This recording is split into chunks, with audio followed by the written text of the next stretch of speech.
My brother gave the best man speech at my wedding and spent 8 minutes talking about my ex-boyfriend. Not as a joke that landed badly. As a sustained narrative about my previous relationship, including the detail that my ex had proposed to me 2 years before my husband had, and that I had said no, which was a detail I had shared with my brother in confidence, and which he had now shared with 200 people, including my husband's entire family and my new mother-in-law, who was sitting in the front row. I am a high school French teacher. I have been teaching for 7 years, and the specific skill of managing a room, I want to say something about what my teaching practice specifically had given me in the months after the wedding, and about why the classroom had been a useful thing to return to in September after the summer wedding. Teaching French to high school students is a practice that requires the specific willingness to stay in the room with the difficult thing until it has been understood. A student who cannot hear the difference between two sounds needs to stay in that distinction until the distinction becomes audible. The work is not quick, and it requires patience with the process and trust that the process will eventually produce the thing it is aimed at. The months after the wedding had required a similar patience. The situation with my brother had been one that could not be resolved in a single conversation, and that had required staying in the difficulty of the relationship while the repair was happening. Repair is not quick. The classroom had reminded me of this every day in September. Every student who had not yet heard the distinction had been a reminder that difficult things take the time they take. I had brought this reminder to the ongoing work of the relationship with my brother. The repair was not quick. It was happening. The classroom had helped me be patient with the happening. I want to add something about what the return to school in September had been like, and about what the specific quality of the first weeks back had given me in terms of grounding after the summer wedding. September in a high school classroom is a specific kind of beginning. New students who do not yet know what French sounds like. The work of the first weeks is the work of establishing the conditions for the learning that will follow. Building the routines, calibrating the expectations, creating the environment in which the sounds will become audible. I had needed the September reset. The August wedding had been the event. September had been the return to the work that had been there before the event, and that was still there after it. The students had not known about the wedding or the speech. They had needed French. I had been there to give them French. The classroom had been the thing that had been requiring my attention, and the requiring had been a gift. Some gifts come in the form of a room that needs your full presence, and that does not care about anything that happened to you in August. I had needed that room. I want to add something about what September had given me in terms of the specific French content, and about how the language itself had been a useful thing to be in the weeks after the wedding. French is a language with a specific quality of attention to precision. The gender of the noun, the specific tense that carries the specific quality of the action in time, the distinction between the imparfait and the passé composé, which is the distinction between what had been ongoing and what had been completed. I had been teaching these distinctions in September, and I had been living in the distinction myself. The wedding speech had been the passé composé, the completed event. The marriage was the imparfait, ongoing, continuing, not yet finished. The language had given me a grammar for the distinction I had been living. The event was completed. The life was ongoing. September had been the grammar of the distinction. I had been grateful for the grammar. Le passé composé et the imparfait. The completed and the ongoing. I had been teaching this distinction in September, while I had been living it. The living of a grammar you are also teaching is the specific quality of a good year. I had a good September. The wedding speech had been completed. The marriage had been ongoing. Both had been true. The grammar had held the both. I was glad to be a French teacher in September. The language had been kind to me. The grammar of my profession had also been useful in September. Language learning requires the patient repetition of the structure until the structure becomes natural. Repair also requires patient repetition. The asking before saying had been the structure my brother had been learning. Each time he had asked had been a repetition of the structure. The repetitions had been making the structure more natural. I had been watching the language acquisition of the better behavior. I am a French teacher and I am married, and I live in Richmond, and my brother asks before he says, and my mother-in-law pays attention, and Daniel finds the precise thing after 6 minutes of quiet. This is the specific life I am in. I chose it. All of it is ongoing. The ongoing is the life. Is something you develop in 7 years of teaching a language to teenagers. You learn how to read when a room has gone somewhere that requires redirecting, and you learn how to redirect without making the thing that requires redirecting into a larger event than it needs to be. I had been sitting at the head table at my own wedding reading a room that had gone somewhere that required redirecting, and I had not been able to redirect because I had been at a head table at my wedding, and the speech had still been happening. My husband's name is Daniel. He had heard the speech. He had heard the detail about my ex's proposal. He had heard it in the same moment everyone else had heard it, which is to say he had not heard it from me first, which is how he should have heard it. I had told him about the ex before we had gotten serious. That had been the right time, and I had said what I want to describe what the specific experience of sitting at the head table during the 8 minutes had been, and about what my face had needed to do, and about what the room had sounded like at different moments in the speech. There had been laughter in the first 2 minutes. My brother is genuinely funny, and the early material had been the sibling history material that had been safe and had been received warmly. The laughter had begun to change in quality around minute 4, when he had moved into the X material. Not silence, but the specific change in the quality of laughter when a room senses it may be going somewhere, but is not yet sure. By minute 6 the room had been quieter than a wedding reception room is typically quiet, and the quiet had been the specific quiet of 200 people receiving information they had not expected to receive. I had been watching Daniel's family table from the head table. I had been watching his mother. I had been managing my face. Teaching had given me the skill for the management. 7 years of not reacting visibly to the surprising and sometimes difficult things that happen in a classroom had given me the specific discipline of the maintained expression. I had applied it at my own wedding. I had applied it for 8 minutes. The applying had been the right choice in the moment. The morning after conversation had been the right choice for after the moment. I want to add something about what had happened in the specific moment when my brother had delivered the proposal detail, and about what the room had done, and about what Daniel had done in that moment. He had been very still. He had not looked at me. He had looked at the middle distance in the way that people look at the middle distance when they are receiving something and are not yet ready to let the receiving be visible. The stillness had been the privacy of the processing. He had needed to process it before he could look at me. I had respected the privacy. I had looked at my brother. He had continued speaking. He had not understood yet that the room had changed. He had been inside the story still being told, and had not read what was happening to the room around him. I had read it. Daniel had read it. His mother had read it. The room had been full of people reading it. My brother had been the one person not reading it. He had read it at 8 hours in the hotel room. The reading had come. It had just come late. The room had read what my brother had not read. This is the specific thing about a room that has received something it did not expect.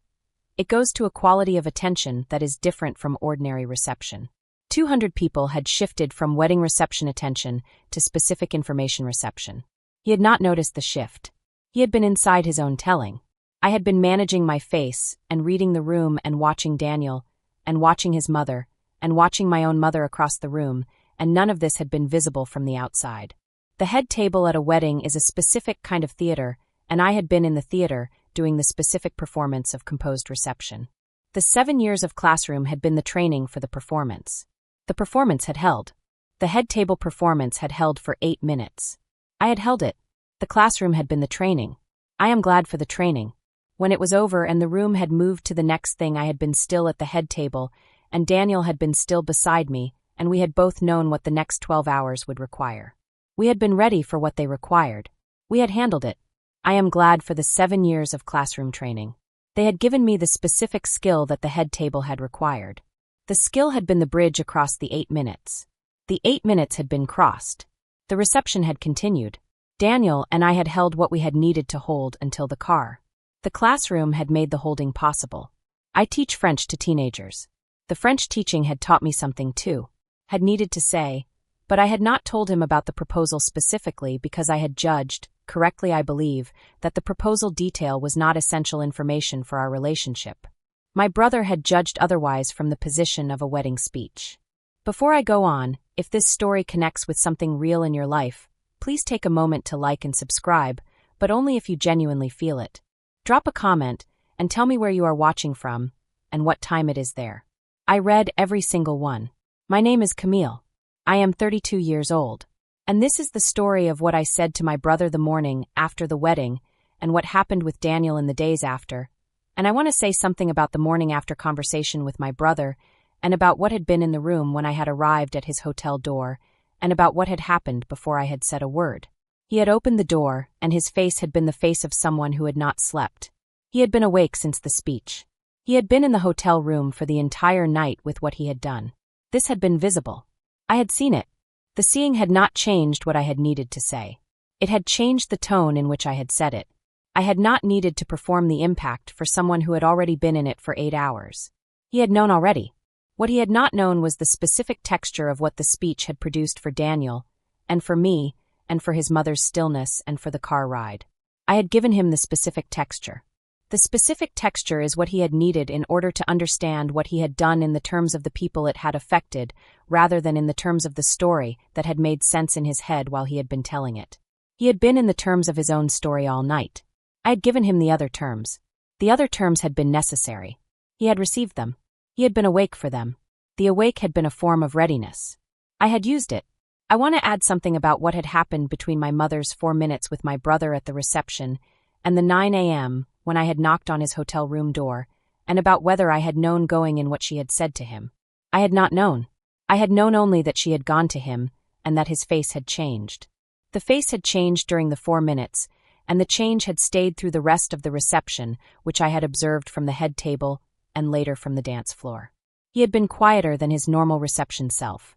He had danced but had been contained. The containment had been the hotel room already forming. My mother had given him something in those 4 minutes that had begun the night of reckoning before the night had started.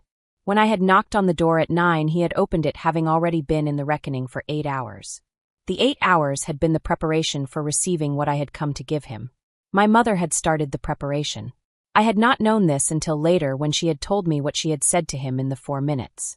She had said, "You took something from her tonight that was not yours to take." 4 words. 13 words. He had been in them for 8 hours. I want to add something about what she had told me about those 4 minutes, and about the specific calm she had maintained during them, and about what that calm had required from her. She is not a person who confronts easily. She is a person who absorbs first and addresses after careful thought. She had absorbed the speech and had come to me first and had taken my hand and had named it and had then gone to him. The sequence had been deliberate. She had chosen me first and him second. The choosing had been the right sequence.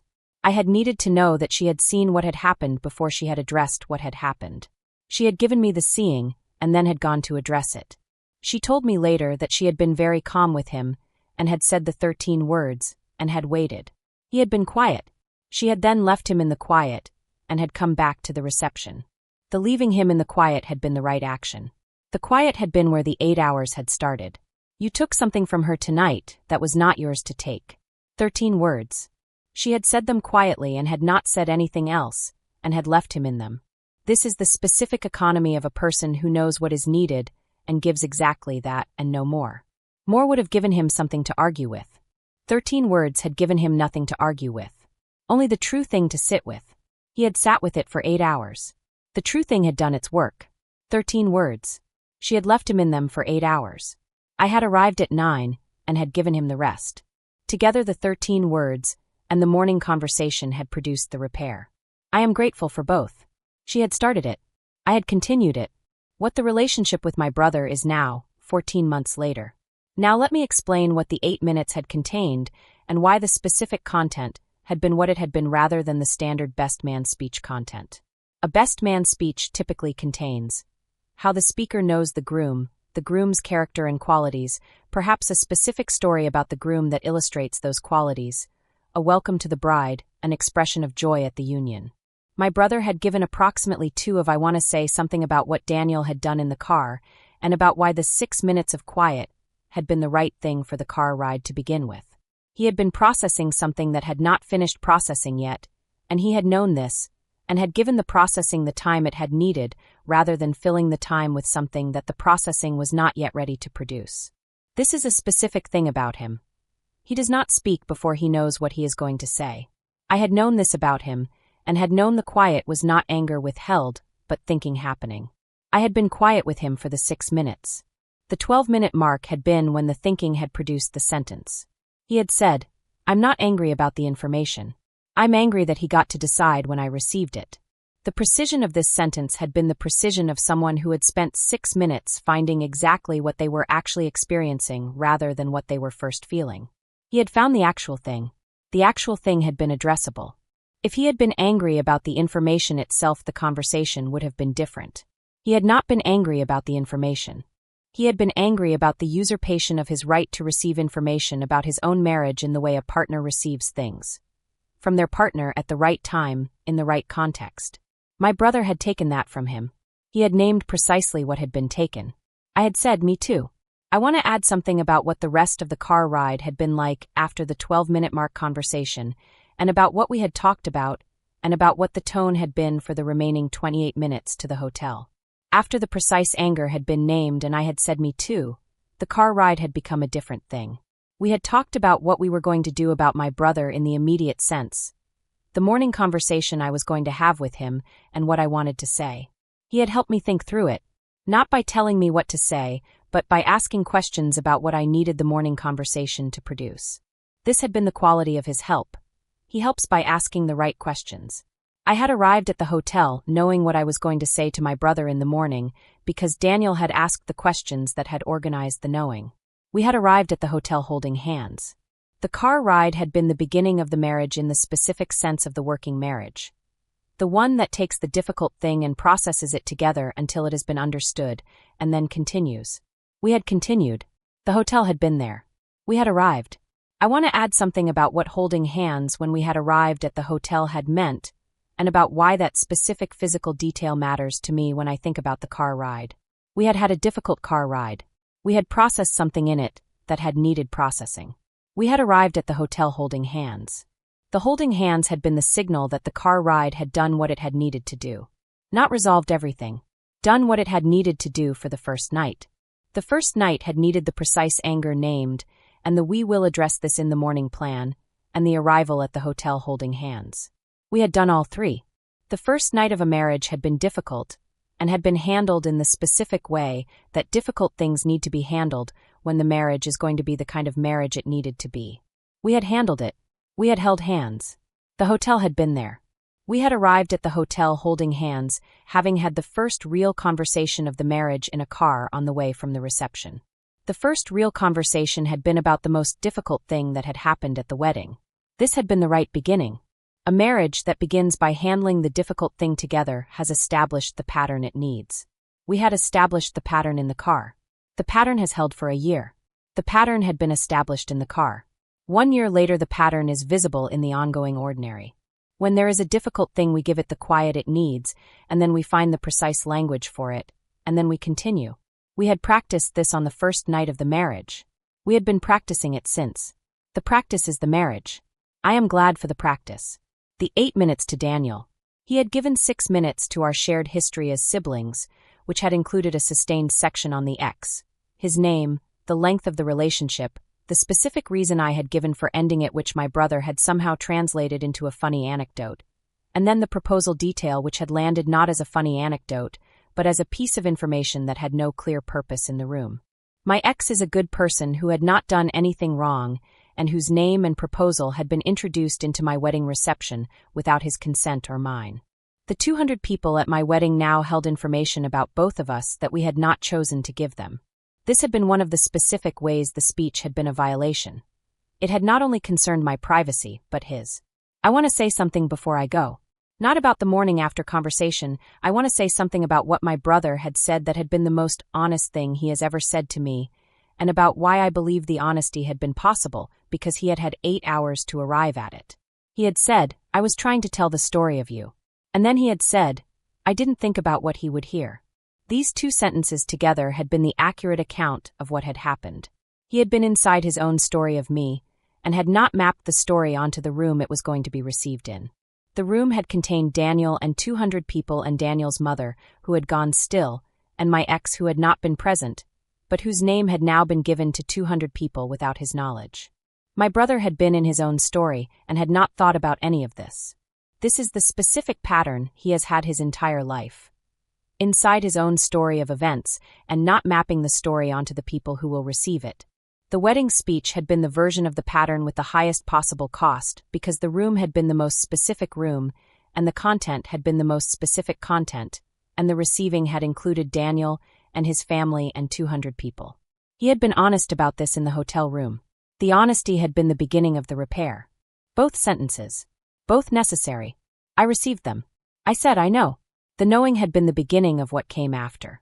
I want to add something about what I had told my brother about the proposal specifically, and about what had been in the conversation that had addressed that specific detail, separately from the general account of what the speech had cost. I had said, the proposal was not mine to give to the room. I had said, it was also not his. I had said, 2 people had been in that proposal, and neither of them had been in that room consenting to have it shared. He had heard this. He had not thought about the ex as a person whose information had also been taken. He had been thinking about the story, and not about the people in the story. I had told him about the people. He had heard it. He had said, I didn't think about him. I had said, I know. He had said, I should have. I had said, yes. This had been the part of the morning conversation that had produced something new in the hotel room. The specific recognition that the story had contained people who were not only characters in the story, but people who had not consented to the story being told. He had not had this understanding before the hotel room. He had left the hotel room with it. I want to add something about the ex specifically, and about what I had done with the knowledge that his name had now been given to 200 people. I had sent him a message after the wedding. I had told him what had happened. I had said, I want you to know this so that you have the information about what was said in a room you were not in. He had responded with grace. He had said, thank you for telling me. He had not been angry at me. He had been what he has always been.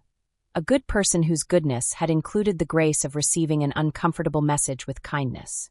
I had sent the message because it had been the right thing to do with the information that his name had been given to the room. He had deserved to know. I had given him the knowing because the not having been told was something I had experience of from the head table. I had not wanted to do to him what my brother had done to Daniel. I had told him. He had received it with grace. He is still good. I had told him. He had received it with grace. The grace had confirmed something I had known when I had said no to his proposal. He is a good person who handles difficult things with grace. The not yes had not been about the grace. It had been about the knowing that the specific combination was not right for my specific life. His mother-in-law had put it right. You didn't say yes to the wrong thing. His grace in receiving my message had confirmed the accuracy of the reframe. He is still good. His goodness had been part of the not yes. Not because good people are the wrong choice. Because the specific combination had not been right for the specific life I had known I was going to build. Daniel is also good, and is the right combination for the specific life. The not yes had been the accurate reading of the specific combination. His mother-in-law had understood this at the brunch. She had named it accurately. I carry the naming. Or about what Daniel had said in the car on the way to the hotel, but about what my mother had said to me in the 10 minutes between the speech ending and the dancing starting. She had appeared at my side at the head table. She had taken my hand. She had said, I am so sorry. She had said this before I had said anything about the speech. She had read the room from across the room and had come to me. She had said, what he did was not okay, and I want you to know that I know that. She had not defended him or explained him. She had said, I will talk to him. She had then left and had gone to where my brother was standing and had talked to him for 4 minutes. I had watched from the head table. I had not been able to hear the conversation. I had been able, I want to say something about what my mother had done in the 4 minutes between the speech and the dancing, and about what her presence at my side had given me before the Sunday brunch, and before the car ride, and before any of the conversations that had come after. She had appeared at the head table before I had said anything to anyone about the speech. She had read the room from across the room, and had understood what had happened, and had come to me. She had taken my hand. She had said, I am so sorry. She had not said, he didn't mean it that way. She had not said, you know how he is. She had said, what he did was not okay, and I want you to know that I know that. The specific thing she had given me in those sentences had been the naming. Not okay. Not, it will be fine. Not okay. She had been willing to name what had happened before it had been resolved, and in the room where it had happened. Then she had gone to him.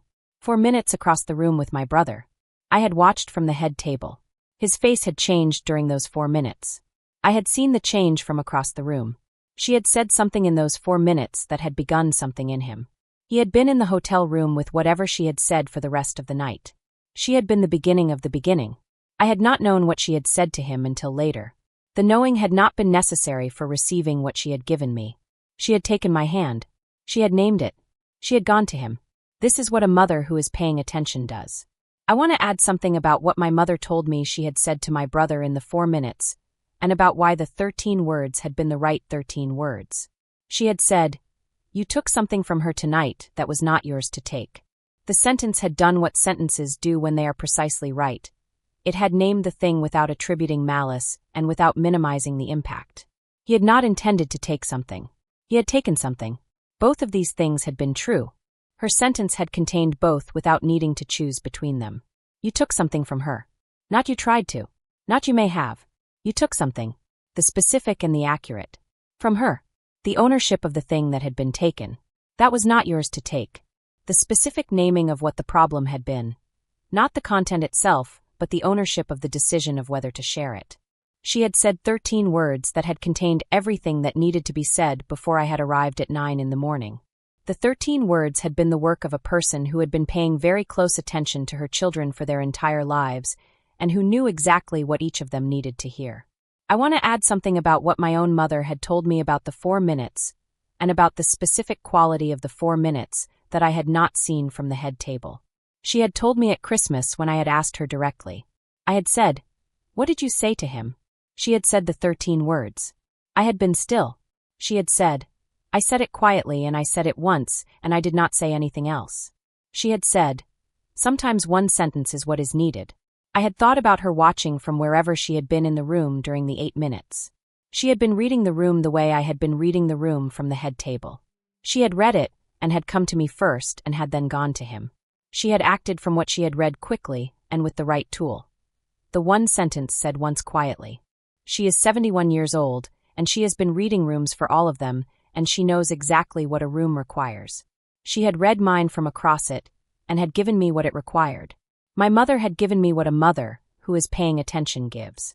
She had read the room from across it. She had come to me first. She had named it. She had gone to him. She had said 13 words and no more. All of this in the space of a wedding reception without disrupting the reception, and without making the moment larger than it needed to be in the room. She had done the work quietly and efficiently, and had returned to the reception. This is what a person who has been paying attention for 32 years can do. To see from across the room what the conversation had been. Thank you for staying until the end. If this story made you feel something, write it in the comments. I read every single one.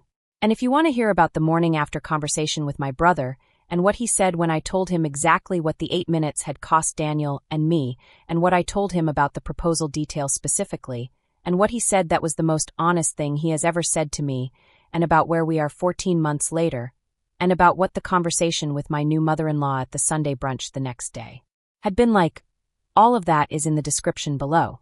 Click it. Until next time, take care of yourselves. And if someone has shared something you told them in confidence in a room you couldn't leave, I want you to know. The violation is real. Your mother taking your hand and saying "I know" before you have said anything. That is also real. Hold both. Let the violation be named. Let the hand be received. I want to tell you more about what the 8 minutes had been like, as in I want to end with something about Daniel, and about what the year after the wedding has been, and about what I understand now about the car ride, and about why the car ride had been the right beginning for the marriage. We had been on the way to the hotel at the beginning of our marriage, and we had been quiet together for 6 minutes, and then we had found the precise thing, and we had named it, and we had been better. This is the sequence I had wanted for the marriage. The quiet when the quiet is needed, then the precise thing, then better. Not the absence of the difficult thing. The presence of the difficult thing handled in the way that takes it seriously without letting it become larger than it is. He had done this on the first night of the marriage. The first night had been difficult. He had handled it precisely. The year after it had been the continuation of the handling. The marriage is the continuation. We are still in it. We are still in Richmond. The coffee shop still knows our order. The neighborhood is still the neighborhood we chose. The Sunday brunch mother-in-law is still the one who said, "You didn't say yes to the wrong thing." I am still carrying the reframe. The reframe is still accurate. I chose correctly. The car ride had confirmed it. The year after has confirmed it. I am still confirming it. Every day in Richmond is a further confirmation. I receive each one. I want to add something about what the mother-in-law sentence has meant in the context of the year, and about why I return to it specifically when I think about the wedding. She had said, "You didn't say yes to the wrong thing." This sentence had reframed the entire 8 minutes. The 8 minutes had been about what I had not chosen. Her sentence had made it about what I had. The shift from what I had not chosen to what I had chosen is a shift that sounds small and is in fact very large. It is the shift from a story about refusal to a story about discernment. I had not been the person who had declined a proposal. I had been the person who had known what she wanted and had waited for it. She had given me back my own story. I had been in my brother X's version of my story for 8 minutes. She had returned me to mine. I carry her sentence alongside Daniel's sentence from the car. I'm not angry about the information. I'm angry that he got to decide when I received it. Both sentences are in the marriage. Both are precise. Both are things I return to. The returning is the carrying.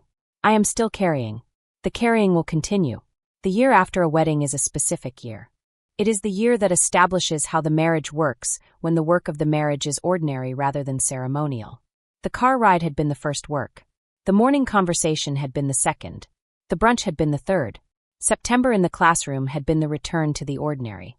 The ordinary had been the fourth and most important work. We are still in it. We are still doing it. Every evening walk in Richmond, and every Sunday morning at the coffee shop, and every ordinary Tuesday, is the work of the marriage being ordinary together. The wedding speech had been a difficult first evening. The year after had been the marriage. I choose the year after. I choose it every day. Daniel chooses it too. We choose it in Richmond with the usual and the neighborhood and the ordinary Tuesday. The ordinary Tuesday is the whole thing. I am still in it. Still choosing. Always choosing. Every ordinary Tuesday is the marriage. I am still in the ordinary Tuesday. Richmond is still the container. Daniel is still the person who had 6 minutes of quiet and then found the precise thing. His mother is still the one who had the reframe ready at the brunch. My mother is still the one who took my hand first. All of them are in the marriage I am in. I am glad for all of them. The ordinary Tuesday contains them all. Still choosing. Always choosing. The ordinary Tuesday in Richmond with the usual and Daniel, and the year after the wedding that had been the marriage beginning to be itself. I am in the marriage being itself. The being itself is the thing. Experience of being in a room that you cannot leave, and in which something is being done to you while you are visible to 200 people who are watching your face. Teaching has given me a specific skill of holding my expression in moments of difficulty. 7 years of high school classrooms means 7 years of moments where what is happening in the room requires a response from you, and the response needs to be calibrated because 30 teenagers are watching it, and because the calibration of the response is itself the teaching. I had been applying this skill at my own wedding reception. I had been the student who needed not to react visibly while sitting at a head table in front of 200 people, applying the specific skill I had developed for a classroom. Daniel had been sitting next to me. I had been watching the room. I had seen his family's table. I had watched his mother's face. She had a specific quality of attention when she is receiving information. She becomes very still. She had become very still during the proposal section. I had watched her become still, and had understood what she had been receiving. His sister had looked at him. He had looked at me. I had looked at him. We had held the look for a moment, and then I had looked back at my brother, who had still been speaking. I want to say something about Daniel, and about what the car ride to the hotel had been, and about what I had understood from that car ride about who he is. He had been quiet for the first 6 minutes of the 40-minute drive. I had been quiet too. The quiet had not been the quiet of someone who is angry, and who is not yet speaking. It had been the quiet of someone who is processing something while the processing is still happening. At the 12-minute mark he had said, "Can I ask you something?" I had said yes. He had said, "The proposal." I had said yes. He had said, "How long ago?" I had told him the year. He had been quiet for another minute. Then he had said, "You didn't tell me." I had said no. I had said, I had decided that it wasn't essential to what we have. He had been quiet again. Then he had said, "I think I agree with that." He had said, "I'm not angry about the information. I'm angry that he got to decide when and how I received it." I had said, "Yes." He had said, "That's what I'm angry about." I had said, "Me too." The rest of the car ride had been better. Not resolved. Better. I want to say something about Richmond and about what this city had given us in the year after the wedding, and about why the specific quality of Richmond had been the right context for the rebuilding work. Richmond is a city that has a strong sense of its I want to say something about Richmond, and about what the city had given us in the year after the wedding, and about why the specific ordinary quality of the place we had built had been important in the context of managing what the wedding had produced. Richmond had been our home for 3 years before the wedding, and had been the place where we had made the specific ordinary choices that make a place yours. The neighborhood we had chosen, the coffee shop where they knew our order, the Sunday routine that had developed from us being two people who were building something together in a specific place. The wedding had been a single evening in August. The Richmond life had been the context in which the single evening had existed and to which we had returned. The return had been the thing. The wedding speech had been the event. The return had been the life. Our life in Richmond had continued after the wedding speech in the specific way that lives continue, through the accumulation of the ordinary things that had been there before the event and that were still there after it. The coffee shop had still known our order. The neighborhood had still been the neighborhood we had chosen. The ordinary had been the container for the processing of the extraordinary. Richmond had given us the ordinary. The ordinary had held us. I want to add something about what Richmond had been in the specific weeks after the wedding and about how the city had been the ordinary container for the processing that had been happening. The wedding had been in August, and August in Richmond has a specific quality: the heat and the specific green of the city in its summer fullness. The weeks after the wedding had been August weeks, the evening walks around the neighborhood that had been our walks before the wedding and that were still our walks after it. The same streets, the same trees, the same neighbors we had known for 3 years. The ordinary had been the container for the processing, and the processing had needed the container. Without the ordinary, the extraordinary event can expand to fill the space the ordinary had been in. The ordinary had been there. It had held its space. The wedding speech had been in the space it belonged in, a specific event in an August evening. Richmond had put the walls around it. The walls had been kind. I want to add something about the specific coffee shop and about what the first morning back there after the wedding had been like and about why the ordinary of the known order had mattered. We had been back from the honeymoon for 3 days when we had gone to the coffee shop for the first time after the wedding. The person at the counter had said, "The usual?" We had said, yes. She had made the usual. We had sat at the usual table. The usual had been exactly what it had always been. Nothing had changed about the usual because the usual had not been at the wedding and did not know what the wedding had contained. The usual had been simply the usual. We had sat with our usuals, and I had understood something about why we had chosen Richmond and why the choice had been right. The city had contained the usual intact, and the usual had been waiting for us. We had come back to it. The coming back had been the Richmond gift. Unchanged usual. Yours when you return. The coffee shop always has it. The usual. We still have it. 3 years before the wedding and 1 year after it, and the coffee shop still knows our order. The wedding speech had not taken the usual from us. Richmond had held it. We had come back to it. The coming back is something I do not take for granted. I say yes to the usual every time it is offered. The usual is not nothing. It is the structure of a life. Richmond holds us. 3 years before the wedding and 1 year after it, and the city is still the city we chose. The usual is still the usual. The neighborhood is still the neighborhood. The wedding speech had been one evening in August in a city that contains years of ordinary evenings. The ordinary evenings have continued. The city has held them. The holding is the gift. I want to say something about the Sunday brunch and about the specific quality of what Daniel's mother had given me and about why the reframe had landed the way it had. She had come to me at the coffee table. She had said, "I want to talk to you for a moment about last night." I had prepared for several versions of this. The version I had been most braced for was the gracious version that said everything is fine and no one thought anything of it, because that is the version that requires the least of everyone, but that had not been the version I had needed. The version she had given me had been more specific. She had said, "The story he told was the story of someone who had not said yes to the wrong thing." She had said, "I am glad you did not say yes to the wrong thing." The reframe had worked because it had been accurate. Not comforting in the vague sense. Accurate in the specific sense. My ex had been someone I had genuinely cared about, and who had genuinely cared about me, and whom I had known was not the right person for my specific life, and whom I had not said yes to for that reason. The not yes had been a specific knowing. She had named the knowing. She had named it as the thing the speech had actually been about. The speech had been about what I had chosen. She had given me back my own story from the speech. She had given it back with the accurate interpretation. I carry it. I want to add something about what I had understood from Daniel's mother's reframe in terms of what it said about her, and about what it suggested about the kind of person who gives the right gift at the right moment. She had been at the head table the night before, and had gone still during the proposal detail. She had been in the reception for the rest of the evening. She had been at the brunch the next morning. She had had the night and the morning to decide what she was going to do with what she had received at the reception. She had decided to give me the reframe. She had thought about how to give it. She had found the language for it. She had come to me at the coffee table, and she had given it cleanly and without elaboration. This is the specific gift of someone who has had time to think about what is needed and who knows how to give it. Clean, specific, accurate, without the elaboration that would have diluted it. She had not said more than she had needed to say. What she had said had been exactly what she had needed to say. I carry it still. I will carry it for a long time. Possibly always. I want to add something about what her reframe has become in the 14 months since the Sunday brunch, and about how the relationship with her has developed, and about what she has given me that I had not expected a new mother-in-law to give in the first year of a marriage. She has given me the specific quality of someone who pays very close attention and who does something with the attention that has been paid.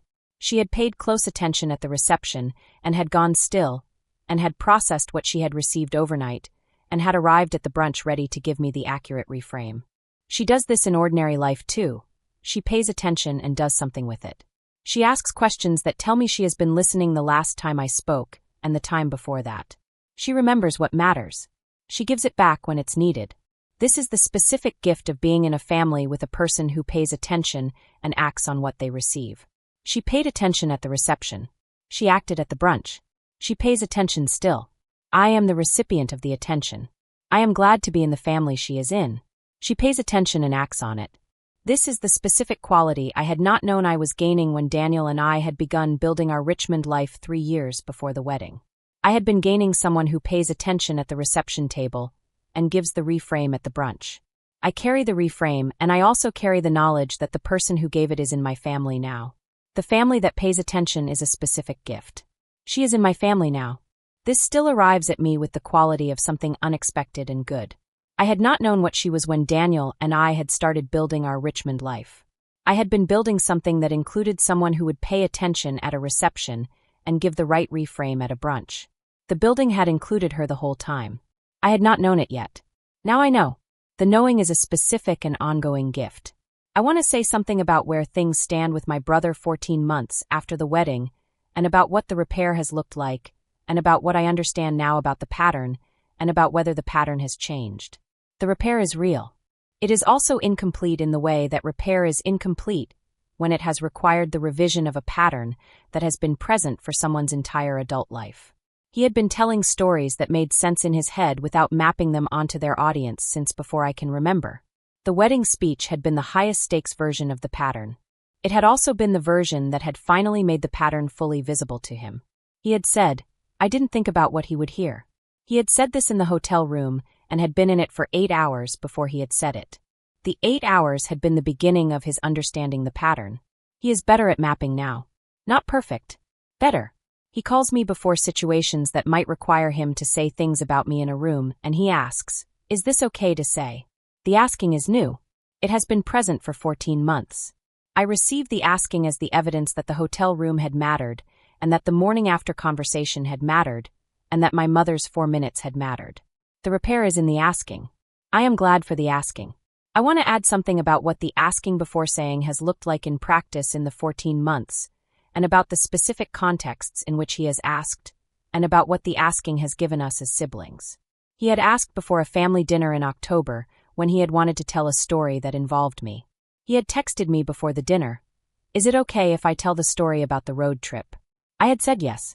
He had told it, and it had been funny, and everyone had laughed, and it had been fine. The asking had taken him 40 seconds. The 40 seconds had been the difference between telling a story about me in a room without my consent and telling a story about me in a room with it. The 40 seconds had been nothing for him to give and had been significant for me to receive. He gives the 40 seconds now. I receive the asking. The receiving and the giving are the repair in practice. We are in the repair. The repair is ongoing. The asking is ongoing. 14 months of asking. I expect many more. I want to add something about what the asking before saying has meant for our relationship as siblings in the broader sense, and about whether the hotel room had changed anything beyond the specific behavior that the speech had produced. I believe it had changed something more fundamental. He had arrived at a specific understanding of himself in that hotel room. The understanding that he had a pattern of being inside his own story without mapping the story onto the people in it. He had not had this understanding before the wedding speech had made it unavoidable. The pattern had been present for his entire adult life. The hotel room had been the moment the pattern had become fully visible to him in its cost. Understanding your own patterns at the full cost is not comfortable. It is also not optional if the pattern is going to change. He had been in the discomfort for 8 hours. He had come out of it with the understanding. The understanding had produced the asking. The asking has been the evidence that the understanding has held. The pattern is visible. The asking is the evidence. 14 months of asking before saying. He has not asked every time perfectly. He has asked more than he had before. More is the evidence of change. I do not require perfect. I require the attempt. The attempt is what the hotel room produced. I receive the attempt. I give the yes when I can. The yes is my part. We are both doing our parts. The asking is the evidence and I receive it as the evidence. Not as proof that the pattern is gone. As proof that the pattern is being worked on. The working on is what I had asked for in the hotel room. He is doing it. I see him doing it. I acknowledge that I see it. The seeing and the acknowledging are also the repair. We are both in the repair. Both doing our parts. Own neighborhoods and its own community life. A city where the people who stay long enough become part of something. Daniel and I had been in Richmond for 3 years before the wedding and had been building something in our specific neighborhood. The coffee shop where they knew our order, the neighbors whose names we knew, the small routines that make a place into a home. The year after the wedding had been the year we had deepened those roots. The wedding had been an event. The deepening had been the life. Richmond had been the container for the deepening. The city had done what cities do when you give them enough time. It had become the specific texture of ordinary life. The brothers' speech had been an event in a single evening. The ordinary life had been the rest of the year. I want to say something about my brother, and about what the morning after conversation had produced, and about what I had understood from his response that I had not understood before. I had gone to his hotel room at 9 in the morning. He had been awake. He had opened the door and had looked at me with the specific expression of someone who has been awake since the speech and who knows what the morning conversation is going to be. I had sat down in the chair by the window and I had said, I need to tell you what the speech did. I had told him. I had told him about Daniel's face during the proposal section and about his mother becoming still and about the car ride to the hotel and about the 6 minutes of quiet. He had listened without interrupting. When I had finished, he had said, I was trying to tell the story of you. He had said, I thought the X and the proposal were part of the story of how much you had waited for the right person. He had said, I didn't think about what he would hear. I had said, I know. This had been the most honest thing he had ever said to me about why he does things. He had been telling a story that had made sense in his head and had not mapped the story onto the room it was going to be received in. He had been doing this for our entire lives in various contexts. The wedding speech had been the version that had had the highest cost. I want to say something about the Sunday brunch the next morning with both families and about what had happened with Daniel's mother specifically.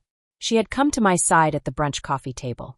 She had said, I want to talk to you for a moment about last night. I had prepared for several possible versions of this conversation. What had actually happened was not any of them. She had said, I have been thinking about what your brother said. She had said, I want you to know that the story he told, about waiting for the right person, was the right story. She had said it in a way that told me she had thought carefully about how to deliver it. She had not said, I don't care about the X. She had said, the story is the story of someone who had not said yes to the wrong thing. She had said, I am glad you did not say yes to the wrong thing. I had been at a brunch table 14 hours after my wedding, and my new mother-in-law had given me the reframe I had not known I needed. The 8 minutes had been about a proposal I had declined. She had received it as the story of a person who had known what she wanted and had waited for it. I am still grateful for the reframe. I carry it.